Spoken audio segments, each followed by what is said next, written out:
Mesdames et messieurs les représentants de la presse, j'ai le plaisir de vous saluer bien cordialement, de vous souhaiter précisément la bienvenue pour ce point presse qui va toucher aujourd'hui le domaine de la restauration, de la gastronomie, des établissements publics.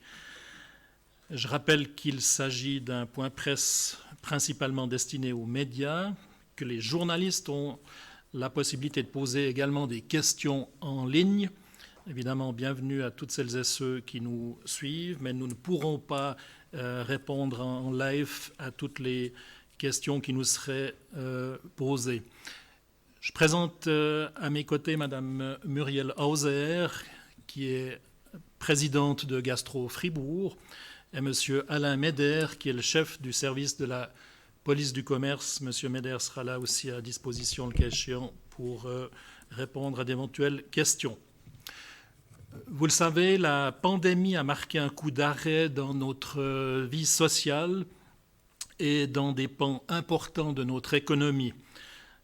Et les établissements publics, précisément, sont à la frontière de ces deux aspects. Ils sont des lieux emblématiques de notre vie sociale. Ce sont des lieux de convivialité, d'amitié, où se passe aussi la vie fribourgeoise, et à la fois également, ils représentent une branche économique importante, pourvoyeuse de nombreux emplois.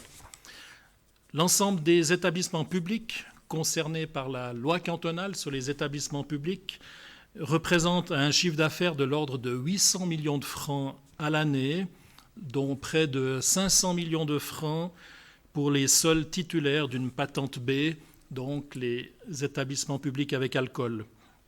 Et on estime d'ailleurs que l'ensemble du secteur emploie environ 12 000 personnes dans notre canton, dont près de 7 000 personnes pour les seuls établissements qui sont membres de Gastro Fribourg.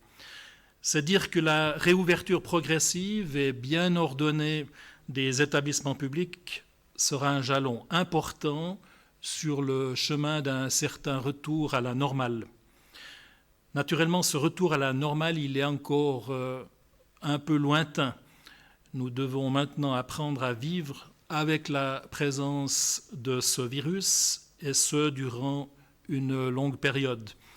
Et tant que nous ne disposerons pas de vaccin, le respect des gestes barrières et de la distance sociale demeureront nos armes les plus efficaces pour éviter la propagation du virus. Je crois qu'il n'est pas inutile de rappeler les principales structures qui pourront ouvrir à nouveau à partir du 11 mai prochain, suite aux récentes décisions du Conseil fédéral.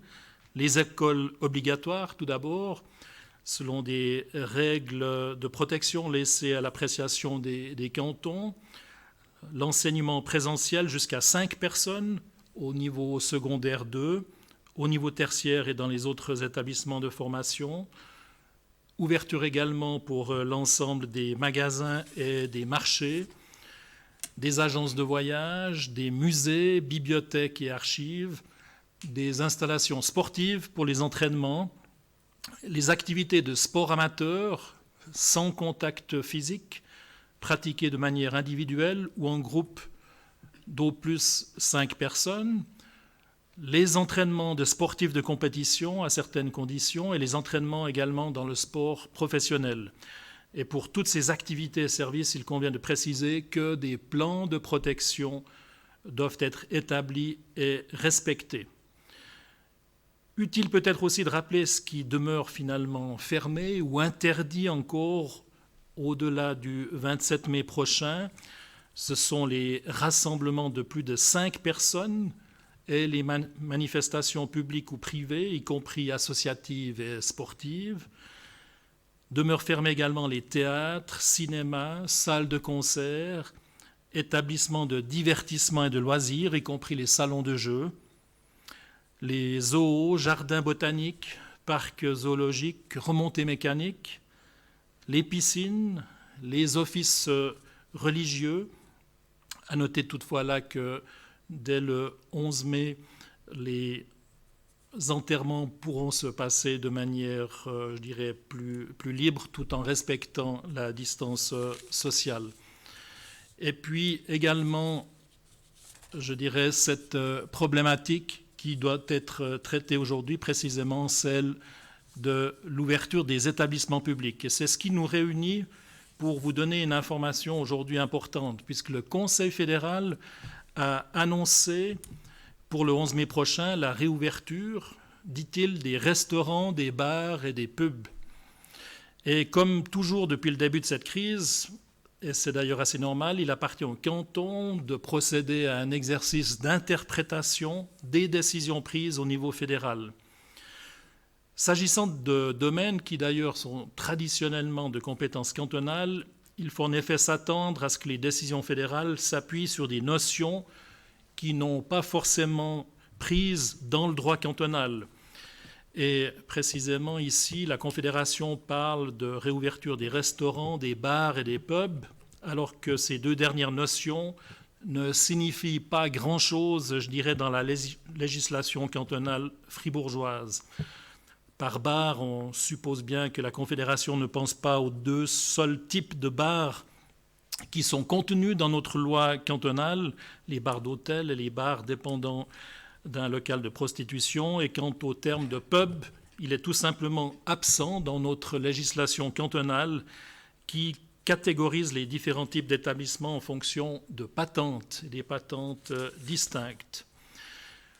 De même, il y a encore aujourd'hui une certaine ambiguïté sur le maintien de la fermeture des bars, discothèques et nightclubs où les clients consomment debout. C'est ce que signifie le Conseil fédéral, puisqu'il maintient fermés les bars, discothèques et nightclubs où les clients consomment debout. Et à ce stade, on ne sait pas si la Confédération entend par cette formulation que pourrait ouvrir, par exemple, des discothèques qui renonceraient à l'activité de danse et proposerait uniquement du service à table dans le respect des prescriptions. Eh bien, il appartient dans cette incertitude aussi aux autorités cantonales de tenter de préciser la situation, de donner de l'information aussi pour ce secteur, de manière à ce que les détenteurs d'établissements publics puissent se préparer à cette réouverture. Et les informations que je vous communique aujourd'hui sont naturellement faites sous réserve de décisions contraires qui viendraient encore ces prochains jours de la part de la Confédération, puisqu'on sait que souvent le Conseil fédéral communique des principes et qu'après coup, les offices de la santé publique ou différents offices précisent en fait ce qu'a voulu dire le Conseil fédéral. Ces offices réagissent aussi à des questions qui sont posées par les cantons eux-mêmes. Et on a vu depuis le début de cette crise que c'est un exercice, je dirais, d'équilibre qui est parfois délicat parce qu'évidemment le risque peut être présent que le canton interprète la volonté du Conseil fédéral et qu'après coup le Conseil fédéral ou ses offices précisent les choses de manière différente, ou pire, que le Conseil fédéral change son point de vue. On l'a vu dernièrement en adaptant des ordonnances après coup. Mais je dirais sous réserve de précisions contraires qui pourraient encore venir ces prochains jours, je vous livre ici l'interprétation que la Direction de la sécurité et de la justice fait maintenant pour les établissements publics à partir du 11 mai prochain. Donc à partir de ce 11 mai, dans le canton de Fribourg, pourront ouvrir les établissements avec alcool titulaires d'une patente B, les établissements sans alcool, titulaires d'une patente C, c'est ce qu'on appelle généralement les tea-rooms, pourront ouvrir également les bars d'hôtel qui, eux, sont titulaires d'une patente E. Actuellement, les bars d'hôtel ne pouvaient ouvrir que pour les clients de l'hôtel lui-même, mais désormais, ce sera possible aussi pour la clientèle extérieure. Pourront également ouvrir les restaurants de nuit qui sont titulaires d'une patente F. On en a 3 dans le canton. Également possible l'ouverture des établissements qui dépendent d'un commerce d'alimentation, qui sont titulaires d'une patente G. Ce sont généralement de petits espaces de consommation à côté du commerce d'alimentation lui-même.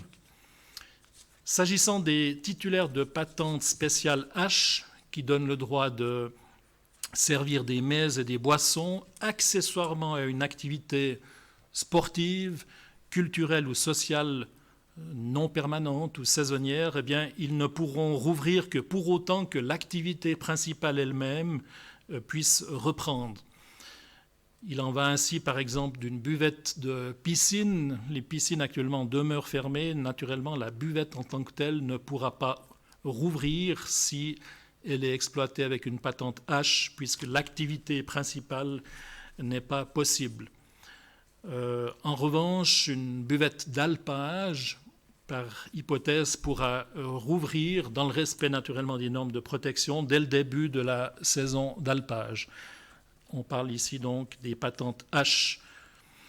Et puis, dernière précision qui a son importance, les terrasses des établissements pourront également être exploitées aux mêmes conditions que les salles intérieures, donc moyennant le respect des normes qui ont été fixées par le Conseil fédéral, en particulier 4 personnes par table, sauf pour des familles naturellement qui pourraient dépasser ce chiffre, et puis moyennant le respect de cette distance de 2 mètres par table ou entre les tables. Demeurent donc fermés dans le canton de Fribourg dès le 11 mai prochain toujours les établissements publics qui disposent d'une patente D, ce sont avant tout donc les discothèques qui, pour des raisons, je dirais, de risque, ne pourront pas encore ouvrir. Voilà en tout cas l'interprétation plutôt, je dirais, libérale que nous pouvons faire de cette ouverture. Il faut dire, et ça c'est extrêmement important, que la réouverture de ces différentes catégories d'établissements ne va être possible que dans le respect strict d'un plan de protection qui a été élaboré par Gastro Suisse, Hôtellerie Suisse et Swiss Catering Association, et ceci avec la participation de l'Office fédéral de la sécurité alimentaire et des affaires vétérinaires et du secrétariat à l'économie. Et je dirais ce point presse, on l'ignorait encore, tombe particulièrement bien puisque nous avons reçu tout à l'heure vers 13h, je dirais, la confirmation que ce plan de protection élaboré donc par la branche a été maintenant validé et qu'il va donc pouvoir s'appliquer non seulement aux établissements publics membres de la branche, mais à tous ces établissements qui pourront rouvrir le 11 mai prochain. Et à ce stade, précisément, nous avons la chance d'avoir la présence de Mme Hauser, qui est donc la présidente de Gastro Fribourg. Elle représente en quelque sorte la branche, et c'est elle qui va pouvoir nous donner des précisions sur le contenu de ce concept de protection. C'est important pour les exploitants, c'est important aussi pour la clientèle. Madame Hauser, je vous passe la parole. Monsieur le conseiller d'État, monsieur le chef de service, mesdames et messieurs les représentants de la presse, chers restaurateurs qui nous suivez sur les réseaux. Permettez-moi en premier lieu de remercier monsieur le conseiller d'État, Maurice Ropra, ainsi que monsieur Alain Maître, chef du service de la police du commerce, pour leur soutien et leur précieuse collaboration dans le contexte délicat de la réouverture de nos établissements publics. En effet, depuis l'annonce du Conseil fédéral de mercredi dernier d'autoriser l'ouverture des établissements publics dès le 11 mai, beaucoup de questions, hélas sans réponse, nous ont été posées de la part de nos restaurateurs. Qui peut ouvrir? Je veux dire avec quel type d'établissement? À quelles conditions? Quelles mesures de protection dois-je mettre en place? Etc. Comme vous l'a mentionné, monsieur le conseiller d'État, nous avons enfin reçu la confirmation et ce concept corrigé à 13h cet après-midi. Donc, ce concept a été établi d'après un cahier des charges qui nous a été transmis du SECO. Et je vais essayer de vous le présenter dans les grandes lignes et, bien sûr, tenter de répondre à vos questions. Ce concept détaillé sera envoyé aujourd'hui à 16h à tous les membres de Gastro Suisse, d'Hôtellerie Suisse et de la société de catering. Ce concept sera aussi disponible sur nos sites respectifs d'associations cantonales ou de Gastro Suisse. Et de même, les différents documents nécessaires pour l'affichage seront envoyés par la poste de la part de Gastro Suisse d'ici la fin de la semaine. Ce concept de protection, qui s'appelle Concept de protection Covid-19 pour le secteur de la restauration, est destiné à l'entreprise, restaurants, bars, buvettes, etc., dont je vais vous énumérer les points principaux. Il doit être adapté à chaque type ou genre d'établissement public. Le restaurateur est responsable de la mise en œuvre de ces mesures qui sont référencées en 10 points. Hygiène des mains, séparation des groupes de clients, garder ses distances, nettoyage, personnes particulièrement vulnérables, malade du Covid-19 sur la place de travail, situation de travail particulière, information, management et données personnelles.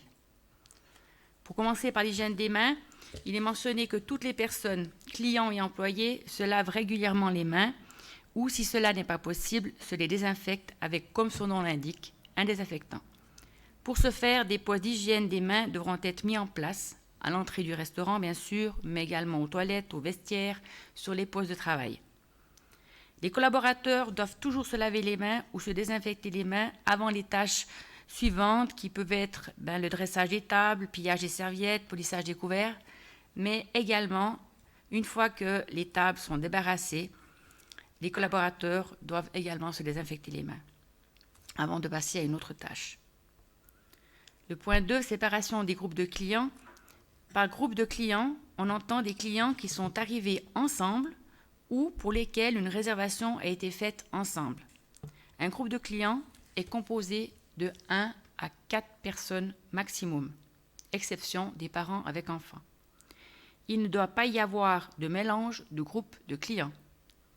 Tous les clients sont assis, la consommation debout n'est pas autorisée. Sur le point garder ses distances. Une distance de 2 mètres doit être maintenue entre les groupes de clients. Je ne peux pas énumérer tous les détails, mais pour simplifier, les groupes de clients doivent être séparés de 2 mètres à l'avant et sur les côtés des tables, ainsi que 2 mètres à l'arrière d'un bord de table à l'autre, c'est-à-dire d'un côté latéral 2 mètres, mais sur le dos, c'est la table qui fait foi de dos à dos. Si une paroi de séparation est installée entre les groupes de clients, la distance minimale ne doit plus être respectée. Différents matériaux sont possibles du moment que ceux-ci protègent contre l'infection par gouttelettes. Les grandeurs minimum de ces séparations, c'est détaillé dans le concept. La consommation au bar est autorisée avec les conditions que j'ai énumérées auparavant, c'est-à-dire groupe de 4 personnes au maximum, 2 mètres de distance entre les groupes, ainsi que la position assise obligatoire. Afin de protéger le personnel de service qui se trouve derrière le comptoir, des mesures spéciales peuvent être nécessaires, comme une cloison ou protection en plexi, si le contact est prolongé et que la distance de 2 mètres entre l'employé et le client n'est pas respectée.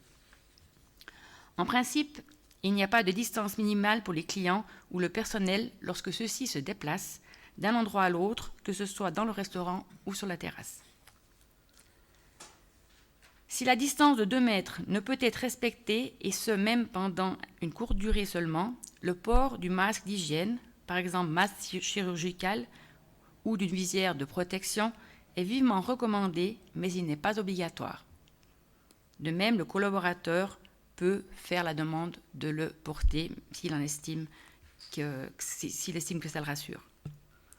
L'entreprise veille à ce que la distance minimale de 2 mètres puisse être respectée dans les installations de WC, par exemple en bloquant des urinoirs, les salles de pause, les vestiaires et les autres locaux de personnel. Si possible, la distance minimale est également maintenue dans la cuisine. Si cela n'est pas possible, lors d'un contact prolongé, les employés portent des masques d'hygiène, par exemple masques chirurgicaux, ou des visières de protection, ou s'organisent, si possible, pour décaler les postes de travail. Afin de faire respecter les distances de 2 mètres, un marquage au sol doit être prévu dans les self-service, les buffets, etc. et des affiches doivent attirer l'attention du client sur ces mesures. En ce qui concerne les nettoyages, un nettoyage régulier des objets et des surfaces doit être effectué en particulier s'ils sont utilisés par plusieurs personnes. La carte des mets, les tablettes, ménages, etc. doivent être désinfectées entre les clients. Si des nappes sont utilisées, celles-ci doivent être nettoyées entre chaque groupe de clients. Les déchets doivent être éliminés avec des gants. Les déchets, on s'entend les sacs à poubelle, pas les déchets qui sont sur la table. Les installations de WC sont régulièrement nettoyées et désinfectées en fonction de l'utilisation, mais au moins 2 fois par jour. Un protocole de nettoyage doit être appliqué. Le point 5, protection adéquate des personnes vulnérables. Les personnes présentant un risque ne sont pas employées dans le service à la clientèle et l'employeur tient compte du fait que les groupes à risque nécessitent une protection particulière.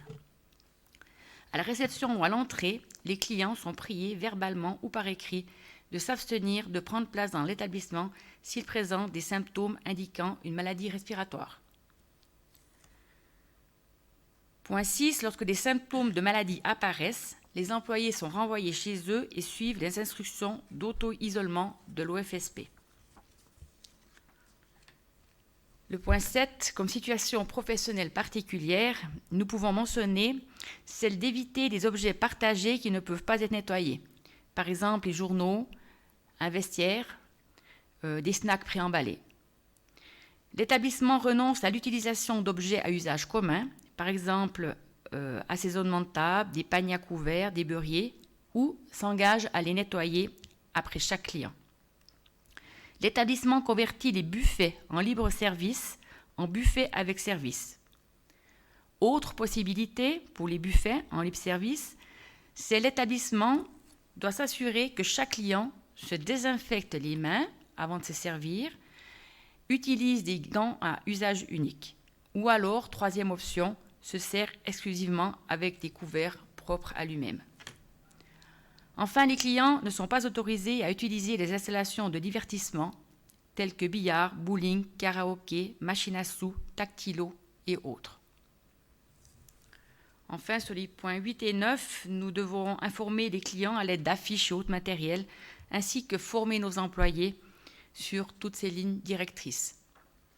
Ces documents devraient être disponibles sur le site de Gastro Suisse, comme je vous l'ai dit, dès 16 heures. Le point 10, données personnelles. Nous devrons enregistrer les données personnelles de chaque client. Donc le client devra inscrire sur une feuille à la table son prénom, son nom, son numéro de téléphone et nous devrons inscrire le numéro de table.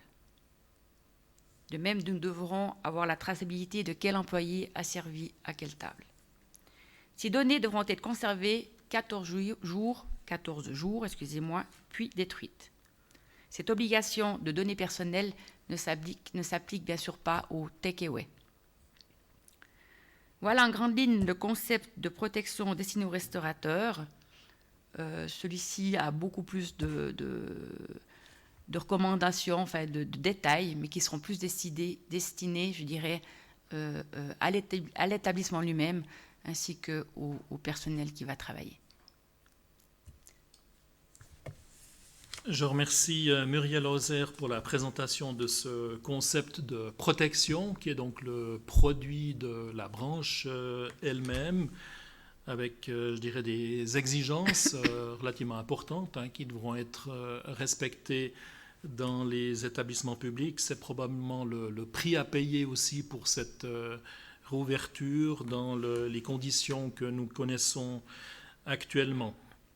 Et il va sans dire que le respect strict des normes de ce plan de protection, c'est la condition sine qua non de la confiance que la clientèle est appelée à donner, je dirais, à nos établissements publics. Évidemment, dans le cadre de l'activité ordinaire de la police cantonale, des contrôles pourront être effectués.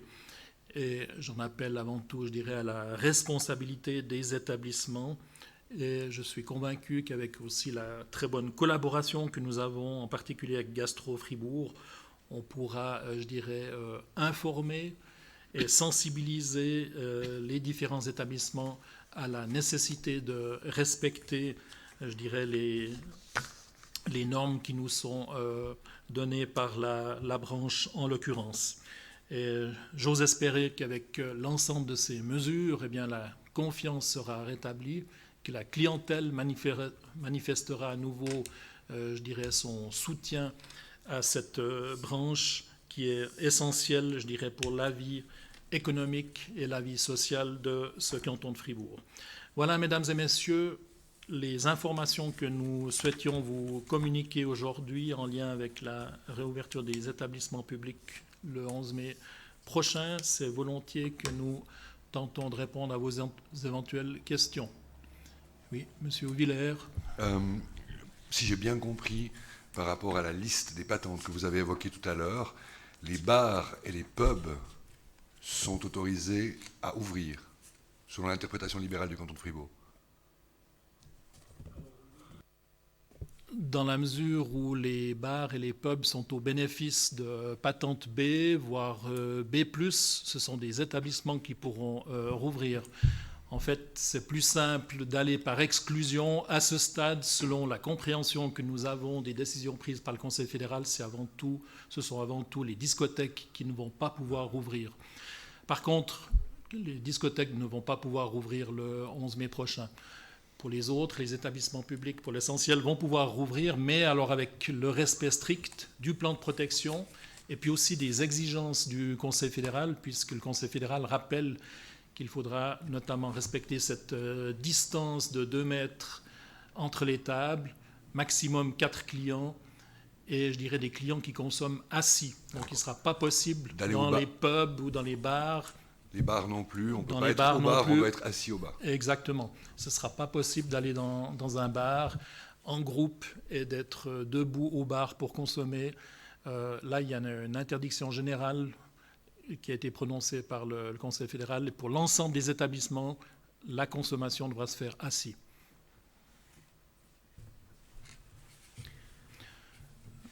D'autres questions? Oui, Monsieur Page. Alors, une question en ligne de la radio suisse alémanique, mais exprimée en français à l'attention de Mme Hauser. En vous écoutant, on peut penser ou on peut douter que les gens aient envie d'aller manger dans un restaurant. Est-ce que vous pensez pouvoir faire assez de chiffre d'affaires avec ces restrictions-là?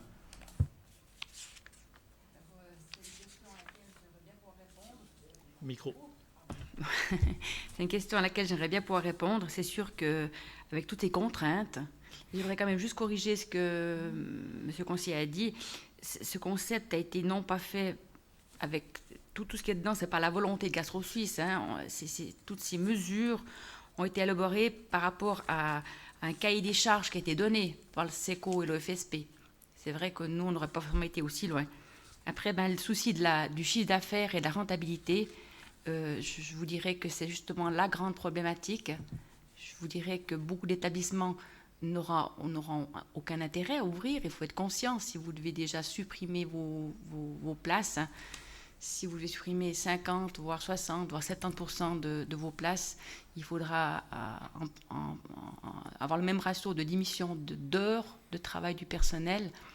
Et même là, en gardant vos frais fixes, loyer et le reste, c'est sûr que l'activité économique risque d'être non rentable. Oui, d'autres questions? J'avais justement une question à propos de ça. Les restaurateurs qui se rendraient compte qu'en ouvrant leur établissement, ils perdraient de l'argent et qui renonceraient donc à cette ouverture, est-ce qu'ils ont les moyens de se faire aider, que ce soit par la RHT ou par un autre moyen?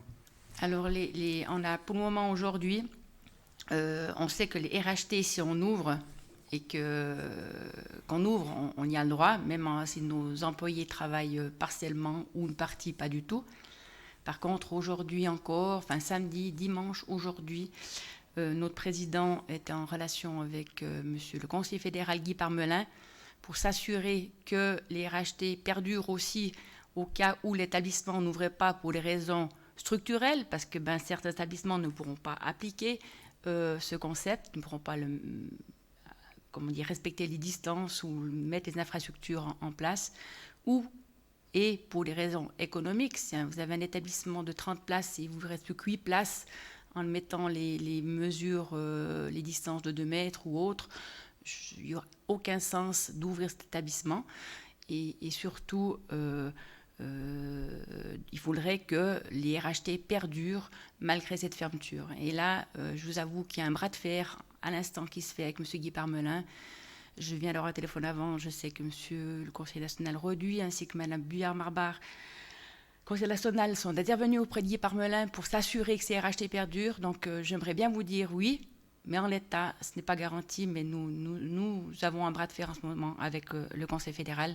Si ça ne serait pas le cas, il y aurait des suicides, mais des suicides financiers, mais ça serait, j'irais que l'État là commettrait presque un meurtre, voilà, en étant fort avec les mots. L'État, la Confédération. Oui, une question encore de M. Auvillers. C'était peut-être un peu tôt, Mme Hauser, mais est-ce que vous avez déjà une idée sur le nombre d'établissements qui va ouvrir le 11, enfin, la proportion d'établissements qui pourraient respecter justement ces mesures? Alors, nous avons fait un sondage auprès de nos membres, mais avant de connaître ce concept de protection, 86% de nos membres avaient répondu, 40% à peu près avaient dit oui, on va rouvrir, parce qu'on leur a posé la question, excusez-moi, on leur a posé la question si vous deviez mettre une distance de 2 mètres entre les tables, est-ce que vous pensez que vous pourriez rouvrir? Et 40% avaient répondu oui, peut-être, mais cela dépend des mesures qui vont venir. Mais que 10 ou 12%, je n'ai pas les chiffres là, nous avaient répondu oui, et les autres non. Et là maintenant, sur ce 40% qui a répondu oui, on va, je vous avoue, moi-même j'avais répondu cela dépend. J'avais estimé ma suppression de place pour le Café du Gothard de 50 à 60%. Hier, j'étais au Gothard avec mon maître de 2 mètres. Je vais arriver à 18 places. Donc, pour vous dire que je pense que beaucoup ont répondu à ce sondage sans prendre le mètre, sans regarder vraiment. Et je pense que quand on devra mettre tout ça en application, ça va poser des problématiques. Donc, je ne peux pas vous dire combien vont ouvrir aujourd'hui. Je pense qu'il faut maintenant laisser le temps à chaque restaurateur, le temps d'essayer d'appliquer ces directives qui nous ont été données qu'aujourd'hui. Et puis ensuite, on pourra vous répondre. Mais ça ne va pas être facile. Monsieur Page, une question supplémentaire? Ja, eine Frage auf Deutsch von Radio Freiburg an Sie, Herrn Stadtrat. Sie haben gesagt, die Kantone hätten Interpretationsspielraum. Das heißt, ein Kanton kann mehr erlauben als ein anderer. Könnte das nicht dazu führen, dass es quasi einen Gastrotourismus gibt, dass also Leute von anderen Kantonen nach Freiburg ins Restaurant oder in die Bar kommen? Ja, klar, aber das hoffen wir nicht. Aber das ist auch unsere Verantwortung, diese Maßnahmen zu interpretieren und auch erklären, was können wir machen, was können wir, dürfen wir nicht machen. Und im Grunde genommen haben wir auch viele Kontakte gehabt. Es ist immer dasselbe Problem. Wir bekommen Informationen vom Bund, aber das kann ändern. Später können auch die Regeln verändert werden. Aber das ist auch wirklich sehr wichtig heute schon, dass für die Kunden die Maßnahmen bekannt werden und auch, dass für alle Krippen und Restaurants, dass diese Regeln beherrschen. J'aimerais aussi dire qu'effectivement, l'objectif, il a été d'interpréter au mieux les informations qui nous sont communiquées de manière très succincte par le Conseil fédéral, mais on a essayé d'interpréter la volonté, je dirais, de l'exécutif, de comprendre finalement quelle était la finalité, aussi sous l'angle sanitaire. Et puis, on se rend compte que c'est avant tout dans les discothèques qu'il est actuellement difficile de pouvoir respecter, je dirais, la distance sociale. On sait bien que dans une discothèque, avec de la musique, avec de la danse, avec des va-et-vient, c'est extrêmement compliqué en l'état actuel de l'épidémie de respecter les normes d'hygiène qui nous sont imposées. J'aimerais aussi vous dire que le Conseil d'État est extrêmement sensible à la situation économique que connaît la branche. On espère vivement que des nouvelles complémentaires, effectivement, pourront nous être données de la part de la Confédération, en particulier dans le domaine de la RHT. Le Conseil d'État fribourgeois a aussi annoncé récemment des premières mesures pour l'économie, des mesures en particulier aussi pour l'aide sur les baux à loyer commerciaux, mais qui concernent aussi, et de manière importante, je dirais, toute la branche de la gastronomie, la branche des cafetiers restaurateurs. Des mesures ont été annoncées. Le Conseil d'État annoncera encore cette semaine un élargissement de la mesure dans ce secteur d'activité qui permettra aussi aux propriétaires, exploitants d'établissements publics de pouvoir toucher une certaine aide, et puis une mesure qui va permettre aussi d'assouplir les conditions qui sont actuellement fixées pour l'aide aux locataires, notamment en lien avec le chiffre d'affaires. Mais ceci fera l'objet d'une communication séparée, en principe d'ici la fin de semaine, par le Conseil d'État sur différentes mesures de nature économique. D'autres questions? Juste encore une Monsieur question, peut-être à l'attention de M. Meder ou vous-même, M. Ropra, concernant les contrôles qui vont être effectués. Vous parlez de sensibilisation. J'imagine bien que vous n'allez pas faire preuve d'un zèle policier particulier au début. Comment ça va se passer, si on veut, le contrôle de l'application de ces mesures? Alors, sous l'angle, je dirais, police, c'est avant tout la police de proximité, qui a ce contact régulier avec les établissements publics, qui va, je dirais, donner encore, si nécessaire, de l'information, faire des rappels, de la prévention. Naturellement, si de manière ostensible, un établissement ne respecte pas les règles, ne respecte pas le plan, s'il y a de manière répétée, je dirais, des insoumissions, alors c'est clair que des sanctions pénales peuvent être prononcées, jusqu'à la fermeture d'ailleurs de l'établissement, mais on espère vivement qu'avec, je dirais, les informations de la branche elle-même, de Gastro Fribourg en particulier, avec les informations aussi que la police du commerce donne régulièrement aux établissements publics à travers M. Meder, eh bien, les informations seront connues.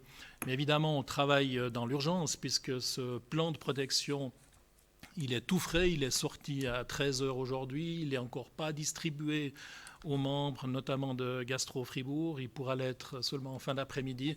Et là, il y aura quelques jours pour, je dirais, l'ensemble des établissements publics pour s'organiser, pour préparer la mise en œuvre de ce plan de protection pour celles et ceux qui ouvriront le 11 mai prochain.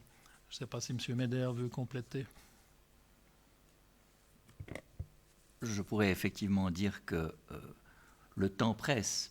Lundi, c'est demain. Et c'est aussi pour cette raison-là que notre direction a souhaité donner aujourd'hui déjà une interprétation aux récentes mesures fédérales, quitte à ce que, comme on l'a déjà dit, pour quelques établissements publics, il faille modifier dans quelques heures ou dans quelques jours notre prise de position. Et puis s'agissant des contrôles, depuis toujours, le canton de Fribourg a renoncé à disposer d'inspecteurs de la police du commerce pour effectuer des contrôles dans les établissements publics. C'est le rôle de la police cantonale d'effectuer ces contrôles, mais je puis vous assurer que ce système n'a pas pour conséquence que les établissements publics du canton et leurs exploitants se comporteraient plus mal que dans d'autres cantons avec un côté peut-être un peu plus policier. Merci, Monsieur Page.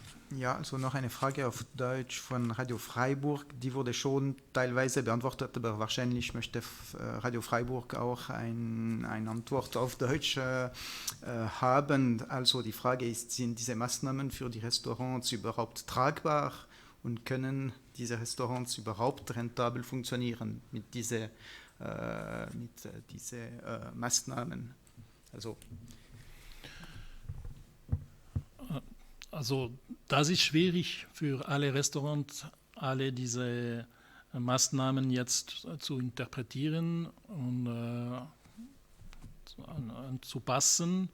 Es gibt nicht viel Zeit. Am Montag können und dürfen diese Restaurants geöffnet werden.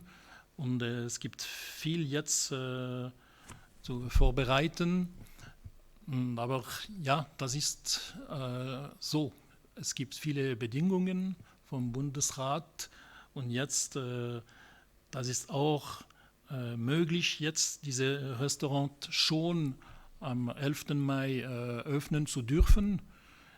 Vor einer Woche war es das noch nicht vorgesehen. Wir dachten, ja, vielleicht im Juni, vielleicht im Juli dürfen sie öffnen. Jetzt ist es schon der Fall. Es kommt nächste Woche, aber es gibt noch viel zu tun. Aber wirtschaftlich, das ist eine große Frage. Frau Muriel Hauser hat das erklärt. Werden alle Kunden wiederkommen? Es ist nicht möglich, wie früher alles zu machen. Sie müssen das Geschäft anpassen. Und, das ist auch eine große Herausforderung für die Branche. Wollen Sie noch etwas beizufügen? Nein.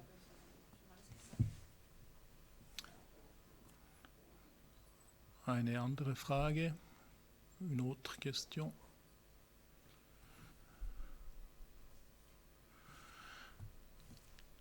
Cela ne semble pas être le cas.